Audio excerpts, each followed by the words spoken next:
و قال نسوة فی المدینه، گفت جمع زنا فی المدینه در شهر مصر، امرأة العزیز، زن عزیز، تراود فتاها، مراوده میکنه، به چالاکی طلب کرده فتاها از جوانی خود، عن نفسی، در مورد نفسش. آلی دیگه طعن میزنه، ده طعن بالای اینمی دم یک جمله، ده طعن بالای چی زلیخا میزنه.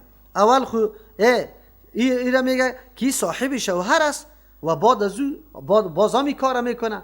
باز عزیز مصر است. عزیز مصر نامش عزیز نیست، منصب بلند و بالا را داره، وظیفه خیلی قوی را داره. باز مثل که ما بگیم زنی وزیر بازی کار بکنه. این دو. سوم، باز خودش مطالبه کرده، این خو نمیگی، بچه نخیسته، این مطالبه کرده. باز میگه نه چیسته دمی مطالبه خود آنقدر کوشش و زحمت کشیده، دروازه را بند کرده و این کارا را کرده. بعد از اون باز میگه که این غلامش بوده، نوکر. این زن خیست از نوکر مطالبه کار داره. بعد از اون میگه در وقت طلب تسریع کرده به می عمل که بیا این عمل قطعا انجام بده. باز میگه محبت قطعی از او داره. باز میگه که چیسته این محبت از این در پرده های قلبش داخل شده. این چی رقم زن است؟ بعد از اون میگه که در غلطی است. همین جمعه در کلیشان نه، همین دمی آیت. او باز میگه که غلطیش واضح است. صحیح کو؟ و قال نسوة فی المدینه، گفت زنا در مدینه، امرأة العزیز، زن عزیز، تراود فتاها، زن است که شوهر داره، باز زن عزیز است از وزیر است، باز تراود هی مطالبه کرده. باز مطالبه را کی کرده؟ مراوده کرده در مطالبه خود، در مطالبه خود کوشش و مبالغه هم کرده. بازی مطالبه را چی کرده؟ فتاها، از امو غلام. باز عن نفسی تسریع کرده کی کار بکنه. بعد از میگه قد شغفها حبا، قد شغفها، یقینا پوشاند محبت یوسف علیه السلام ها امی دلی امی زلیخا را حبا، از روی محبت. یک معنی داره، دو معنی، یعنی شگافت غلاف یا پرده دلی اینمی زلیخا را از روی محبت. این خلاصه است که محبت یوسف علیه السلام در درون قلب از جا گرفته و پرده های دلش فرا گرفته، هیچ آرام نمیشینه. باز چی میگن؟ انا لنراها فی ضلال مبین، ما یه را ببینیم امی زلیخا را در خطایی، خو خطاییش هم بسیار آشکارا است. گپ تیت میشه، گپ که در زن رسید باز کسی هم گفته نمیتونه کی تیت نمیشه. او را خبر داره. باز برای چی میگه؟ خورجان تنها به تو گفتم، او کسا نگویی. باز دیگه خور میگه در دیگهش میگه تنها تو را گفتم کسا نگویی. خو کلی کابل در 1 ساعت خبر میشه. این گپا در اونجا میرسه او انتشار پیدا میکنه. این انتشارها خیلی زیاد است. لیکن و هم یک چیزی شنیده از صورت و جمال یوسف علیه السلام. اولیا همین اعتراضا را چرا میکنه؟ اینقدر یقینا پاک دامن هستن، خیلی زیاد راستی را ملامت میکنه که چرا این کاری وعده کردن. نه در حدیث مسلم شریف چی خواندیم؟ ان كنا چیسته صواحب یوسف، صواحب یوسف، شما هم چیسته همو زنایی که چیسته اعتراض داشتن بالای زلیخا هم واسطه و خیلی اصرار داشتن، این گپا را تو دادن دمی چی. منظور ایشانی بود که ما کامیاب شویم به دیدن کی؟ یوسف علیه السلام. از همون خاطر زلیخا وقتی که اعتراضا و انتقادا را خیلی زیاد شنید، آلی دیگه مجبور شد.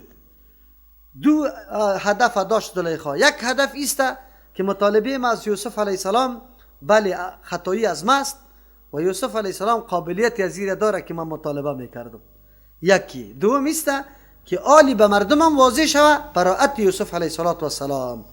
در این مرحله معلوم میشه که زلیخا جرم خود، جنایت خود اعتراف میکنه صرف به خاطر پاکی اعلان کردن یوسف علیه السلام. یعنی یوسف علیه السلام براءت و پاکیش در پیش مردم واضح شود که بله او در این مورد قطعا در جنایت داخل نیسته. از او خاطر فلما سمعت بمکرهن، هرگاه که شنید زلیخا بمکرهن، اینا طعنه زدن از یا چی هسته بگه؟ اینمی مکر بوده. چرا؟ به خاطر که مکر او را میگه که از رای خفیه خود در هدف برسانی. آلی از این گپا خود در کجا میرسانه؟ که یوسف علیه السلام ببینه، سعی کنه گپ کجاست بگه و هدف کجاست. اینی را مردم مکر میگه که از کدام راه ها در کدام جای خود میرسانه.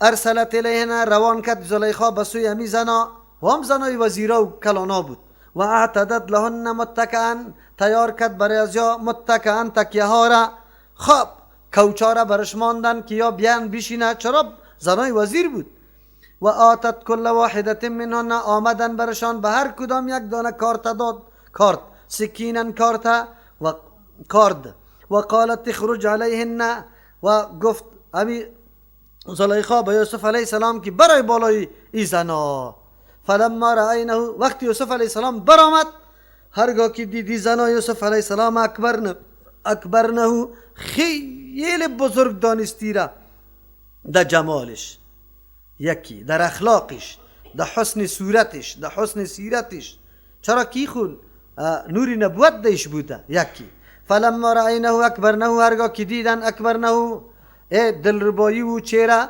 چیسته چهره نورانی و جذاب از او را خیلی کلان پنداشتن معلوم شد که ای را ادعای بیجای تقوا فکرتان مردم تا وقتی که در میدان قرار نگرفته باشه بگوی تقوای بیجا را ادعا دارن زمانی که در میدان قرار بگیرن بعد از اون معلوم میشه که تقوا چقدر است تقوای زنا چقدر بود تالی را زلیخا را خود زده تن کرده رایی بودن که اینطور کرده آلی تقوا کجا شد و قطعنا ایدیهن بریدن دستای خدا ای قطعنا دلالت بالای مبالغه میکنه خب بریدن این در استخوان رسین و قلنا گفتن حاش لله سبحان الله پاکی برای الله است این کلمه است که در وقت تعجب آدم میگه هر چیزی ناشنایی که ناگهان در پیش رویت بیاید او بدون امر الله نمی باشه از او خاطر میگه که حاش لله پاکی برای الله است یعنی امید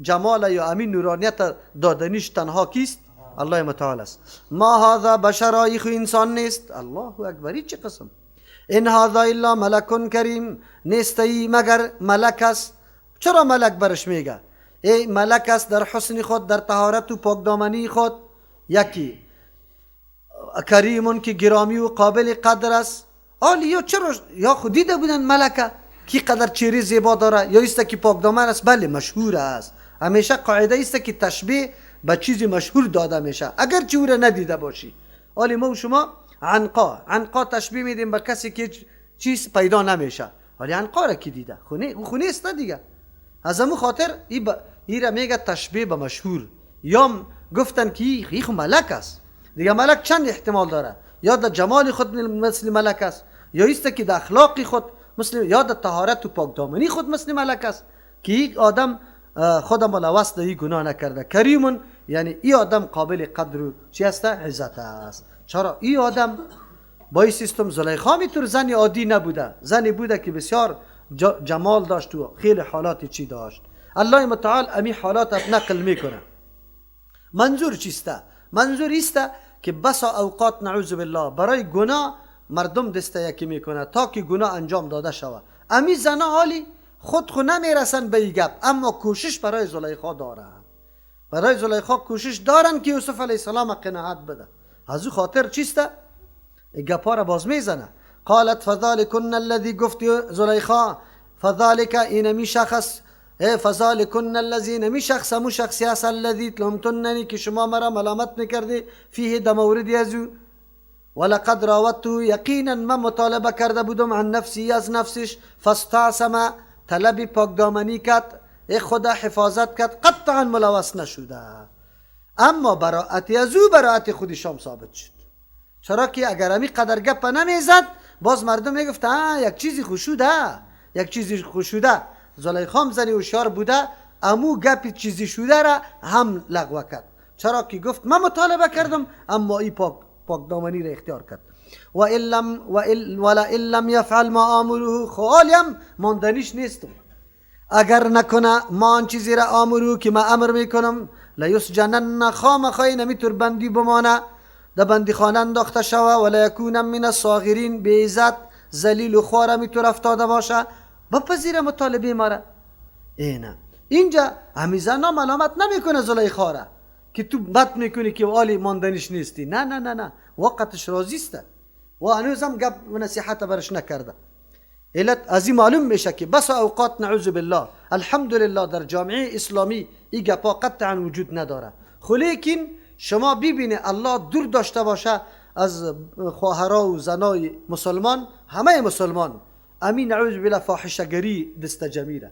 اگر فاحشه‌گری دست جمیره شما دیدی، باز بعد از اون نظر به قصه هایی که بعضی دوستا از ممالک اروپایی و غرب بر ما کرده، بسیار حالت خراب است. یعنی قطعا انسانیت وجود نداره، قطعا نمیگی که انسان است یعنی که حیوانات است، بیخی حالت خراب است. این نمیطور حالت میرسه. از او خاطر این موقع ها این طور میدان ها را برابر کردن به این طور مردم قطعا درست نیست. قال رب السجن احب الی مما یدعوننی الیه. یوسف علیه السلام میگه بله ای پروردگار، زندان بر ما بهتر است مما از آن چیزی که یدعوننی مرا طلب میکند، دعوت میده الیه بسوی از او که زناست. و الا تصرف عنی، خویی کمال ده من است، ده ذات من است. اگر تو نگردانی از من یا الله کیدهن، مکر و فریب از یارا، اسبو الیهن میرسم بری از یا، یعنی نظر به طبیعت بشری، تقاضای چیست بشری، انسان دوچاری امچو گناه ها میشه اگر تو توفیق ندی. و کم من الجاهلین، من می باشم از جمله نادانا، کسایی که جاهل هسته از او جمله میگردم. قرآن چی درس بر ما میده؟ انسان دوچار بلاها میشه، اولی هم موتور است. مردم چی میگه؟ در زندان میره ایره خوش داره، اما در زنا نه. مردم ما چی میکنه؟ در کجا کار میکنی؟ والا خیلی بد جای است مولوی صاحب. چی طور بد جای است؟ والا نمیشه دیگه. روز تا بگار قطی دختراست، مذاق است، گاهی وقت چیستا یکی به دیگه دکم میشه، میتورام است. خود چرا میری؟ والا ضرورت است، چی کنیم؟ روزگار نمیچله، روزگار نمیچله. قرآن برات میگه بندی خانه را اختیار کو، اما در گناه واقع نکو. خدا یوسف علیه السلام بندی خانه را اختیار میکنه، همونجا بمره، کس بازخواستش نکنه، این بهتر است. لا اقل سند خود پیش الله متعال داری که بله یا الله به خاطر خدا نگاه کردن از معصیت و گناه تو ما این خدا هلاک کرده ایم. بان که الله متعال تو را از بیروزگاری از گشنگی چی کنه؟ وفات کنه تا بکشش تا. خب لا اقل سند در پیش الله متعال داری، اما این کارا را چطور میکنی؟ آلی مردم ها مراد از ضرورت خود اینطور چیزا را از ضرورت میگه که هیچ پرسان نکن. خیرت است. والا در طب کامیاب شدیم، خود طب بسیار خراب است. چی طور خراب است؟ این طور است. خیلی کو در پنجه دیگه برو، کدام رزق تو در طب نوشته است؟ خلاص در دیگه چیز نیست. انسان بسیار راه ها برای کسب و کمایی برش موجود است، این را انجام نمیده و خود تمامی روز در معصیت مبتلا کرده میروه. یک تعداد خواهرای ما همینطور است. خواهرها کجا وظیفه اجرا میدی؟ والا یک جای وظیفه اجرا میدم. چه قسم وظیفه است؟ وظیفه خب وظیفه نیست. خب وظیفه چی میکنی؟ وظیفه است چی طور کنیم دیگه؟ وظیفه لازم است، فرض است، سر چیسته؟ در معاشره اسلامی خود نان نفقه کل روزگار سر شوهر است. اگر در خانه پدر استی سر پدر است. تو چرا خودت در تن داده با تمام معصیت ها آبروی تا میریزانی؟ فکر میکنی که خلاص اگر من کار کنم خوب است، اگر نکنم نه. الله تو را مجبور مکلف کرده؟ نکرده تو را. نکو خودت در این طور مواقع نده، بندی خانه را اختیار کو، معصیت الله نشود. این درس است برای انسان. این زندگی، این روزگار دنیا تیر شده نیست. یوسف علیه السلام تیر شده اما آخر به پاچه‌ای میرسه، اینطور نمیمانه در زندان. لیکن چرا؟ پاک دامنی خود اختیار کرده، الله به مو سرحد میرسه. اگر ما و تو هم آلی رای حلال طلب کردن رزق حلال در پیش بگیریم، پشت زیاد نگردیم، پشت معصیت و گناه نگردیم، من یقین دارم که الله برکت میندازه در زندگی، از هم غم خلاص میشی. اما توستی که خدا پیش کرده میری برای گناه در جایی که در اونجا اختلاط میباشه نعوذ بالله، و بعد از او بری خود عذری غلط پیش کرده، رویستی شیطان برات مزین کرده که ما ضرورت دارم. کجا ضرورت داری؟ چی ضرورت داری؟ همیال یک تعداد مردم در اروپا زندگی میکنه، چی ضرورت داره؟ تمامی عمر در گناه ها و معصیت مبتلا هستند، چی ضرورت داره؟ بیا در وطن خود کار کنه، همونجا کار کنه، با تقوا، با دیانت، با حفظ نفس خود. این گپا را نمیکنن، باز بری خود عذرام پیش میکنه که ما عذر گناه بدتر از گناه، همون رقم میشه دیگه. در اینجا درس با ما شد و الا تصرف عنی، هر امر به اتکای الله و به سپردن به سوی الله در سر میرسه. انسان خود قوت نداره، خود قوت ذاتی نداره، الله که قطع امداد نکنه، توفیق نده، نمیتونی که یقینا تو خود حفاظت بکنی. سوم گپ که بر ما شد، همه بدبختی ها سرچشمش جهالت است. سایکو یوسف علیه السلام میگه اکم من الجاهلین. جاهل کی را میگه؟ کسی که از سرنوشت گناه آگاهی نداره، اینی را جاهل میگه که اینی گناه چی سرنوشت داره، چی عاقبت شوم و بدی داره. اگر انسان عاقبت گناه را بفهمه گویم اقدام به گناه نمیکنه. زنا چیست؟ نعوذ بالله. برای 1 دقیقه لذت خیر و خلاص دیگه از بین. پس از او چقدر مفاسد دیگه داره در عاقبتش. او نظر بکنی که هیچ پرسان نکن، در بدر خاک بسر استی. از او خاطر یوسف علیه السلام میگه من میباشم از جمله جاهلین. کسی که علم داره عاقبت هر شی سنجش میکنه و گاهی هم در معصیت و کار خراب واقع نمیشه. چرا؟ سنجش داره، فکر میکنه که من چی باید بکنم، چه قسم کار انجام بدم. ثم بدا له فاستجاب له ربو، قبول کرد برای یوسف علیه السلام ربو پروردگارش دعایشه. فصرف عنه کیدهن، گردانید الله متعال عنه از یوسف علیه السلام کیدهن، تمام نقشه های فریبکارانه زنا را که هر طرف تلاش میکردن که دگیر دجال بیارشه. انه یقینا الله متعال هو السمیع، امی الله متعال شنونده است فریاد دعای هر کس، العلیم میداند نیت اراده تصمیم هر کسی را که چی نیت است. امی دعا همونطور ظاهری دعاست، یعنی که از صدق و صمیم دل همینطور دعا را میکنه. الله خوب میداند مقصد و هدف هر کس. مقصد و هدف یوسف علیه السلام بگوی پاکدامنی بود، حفاظت نفس بود، لیکن مقصد و هدف زنا مکر و فریب بود که را در گناه واقع کنه.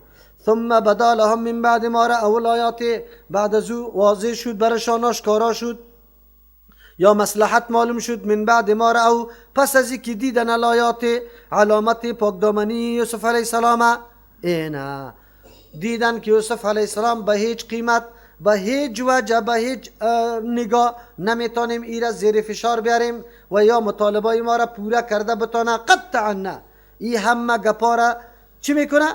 رد میکنه و میپذیره اگر قتلم شوه.